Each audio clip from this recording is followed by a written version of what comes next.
Napakalaki po ng ginhawa at saya ang nararamdaman ko ngayon. Mas mapapanatag at makakatulog na po ako ng mas maluwag. You know, with the grant of our demurrer to evidence, which is tantamount to acquittal, that means I am now completely free and vindicated. It's very liberating. At alam niyo naman ito, I respected the rule of law. Despite the pain and the injustice of it all, I confronted the charges head on, and I went through and endured the whole process.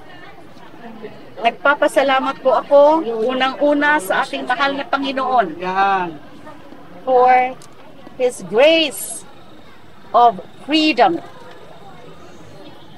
permanent or full freedom and vindication, na hindi niya po ako pinabayaan all throughout my journey and ordeal. Salamat din po sa aking legal team for their hard work and their extraordinary commitment in defending me against these fabricated, spurious charges. At ito po ang message ko sa dating Pangulo, kay Ginoong Duterte. Kayo ngayon ang mananagot sa mga kasalanan niyo sa taong bayan. Isa lang po akong biktima. Libo-libo mga Pilipino ang pinaslang nila nung nakaraang madugo at peking war on drugs. Maraming pamilya ang naulila. Yung iba nga hindi nga pinatay pero nabubulok naman sila sa mga kulungan dahil sa mali at baluktot ng pagpapatupad ng batas. Isa po ako na nakadanas niyan na walang katuturang pagpapakulong.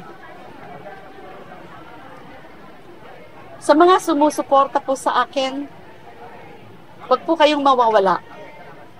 Dahil pagkatapos ng 7 taon, mas handa po ako na ituloy ang laban.